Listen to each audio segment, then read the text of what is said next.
morning আহকচোন আজি মই মোৰ সৰু বাগানখন দেখাওঁ কেনেকৈ প্ৰতিপাল কৰি ফুল ফুলাইছোঁ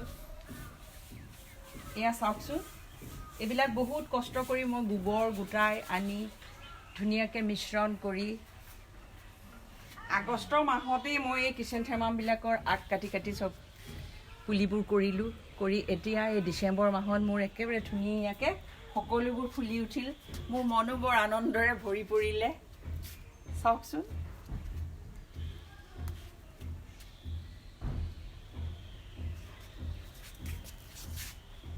এজোপা জবা আছিলে মোৰ বহু পুৰণি জবা কিন্তু সিদিনা ডালবোৰ কাটি দিলোঁ শেৱালি এজোপা আছিলে আহিন মাহত বৰ ধুনীয়াকৈ ফুলিলে ডাঙৰ হ'ল মই আকৌ কাটি সৰুকৈ থলোঁ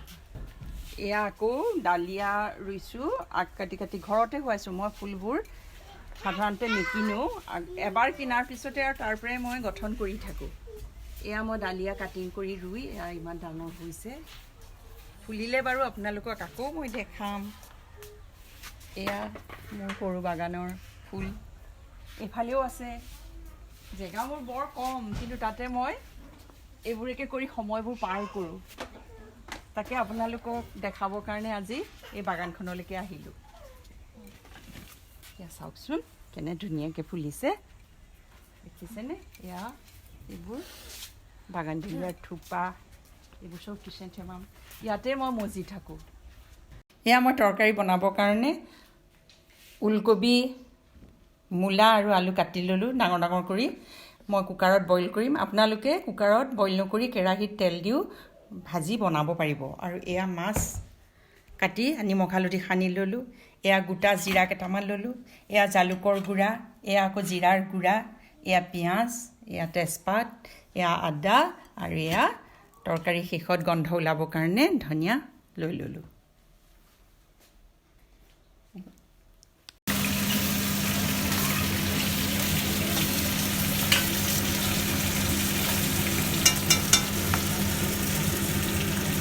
এয়া মই ভাজি লৈছোঁ মাছখিনি প্ৰায় হৈছে ঢাকোন নিদিলে আকৌ মাগুৰ মাছ ভাজা বৰ টান নহয় ফুটে এই মাজে মাজে ঢাকোনখন দি মই এনেকৈ লগাই মাছ নমাই ল'লোঁ মই আৰু কুকাৰত বইল কৰা ফুলকবিখিনি ঢাকোনখন খুলি দিলোঁ এয়া কুকাৰত বইল কৰি আলু মূলা আৰু ফুলকবি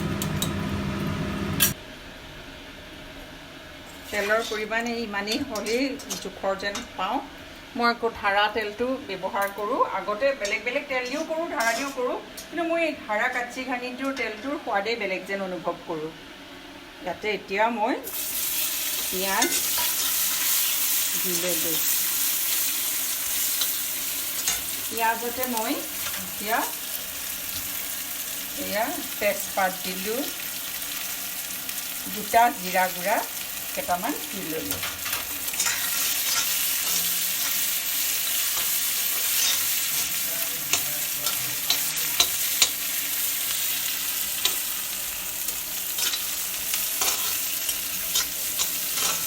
তাৰপিছত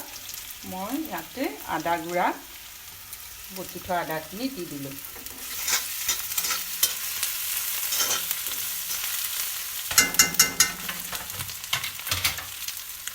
এতিয়া সিজাই থোৱা এই ওলকবি আলু দি দিলোঁ পানীটো টুকি পেলাই আনি দিলোঁ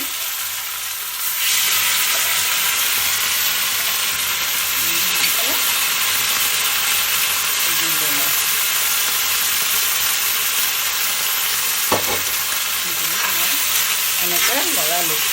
দি দিম ইয়াতে সিজাওঁতে মই নিমখো দি ল'লোঁ সিজাওঁতে ইয়াত নিমখ দি ল'লোঁ লৈ এই পানীখিনি মই থৈ দিম যেতিয়া এই বস্তুখিনি ভাজি হ'ব তাৰপিছত মই সেই পানীখিনি ঢালি দিম চাই থাককচোন বাৰু ময়ো বনাই থাকোঁ কি ৰূপ ধাৰণ কৰে অঁ আছে ফুলকবিখিনি মই অলপমান থাকি গ'ল একো নহয় থাকি গ'লেও পিছত ঢালি দিওঁ থৈ দিয়া জিৰা গুড়াখিনি দি দিলোঁ অলপ কম যেন অনুভৱ হ'লে আপোনালোকে দি ল'ব অকণ ভালকৈ ময়ো অকণমান আৰু ইয়াতে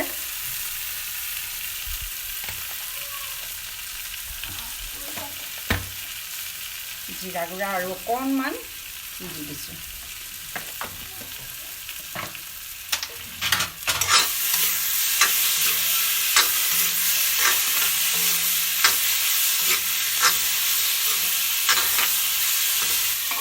ইয়াৰ পৰা অকণমান আকৌ পানী দি ল'লোঁ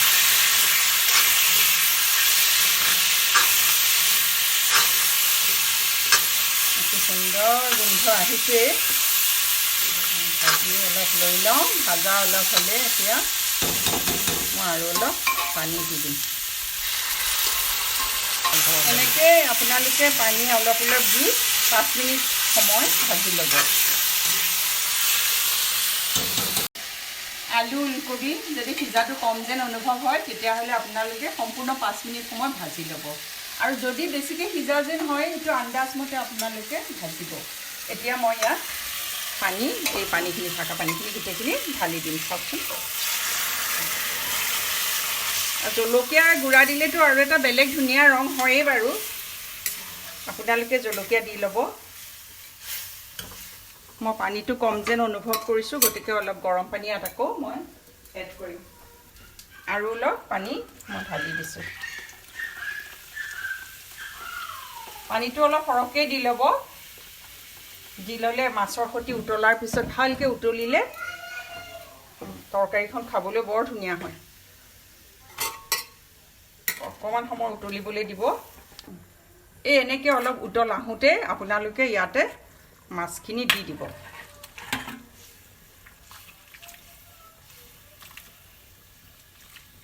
এই মাছখিনি দিয়াৰ পিছত 10-15 মিনিট সময় ভালকৈ উতলাব মই এতিয়া উতলিবলৈ এৰি দিছোঁ চাই থাকক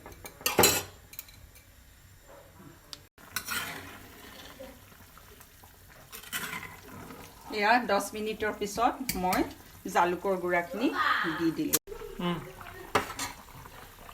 তৰকাৰী হৈ গ'ল এয়া মই গেছ অফ কৰি দিলোঁ এতিয়া আমি খাম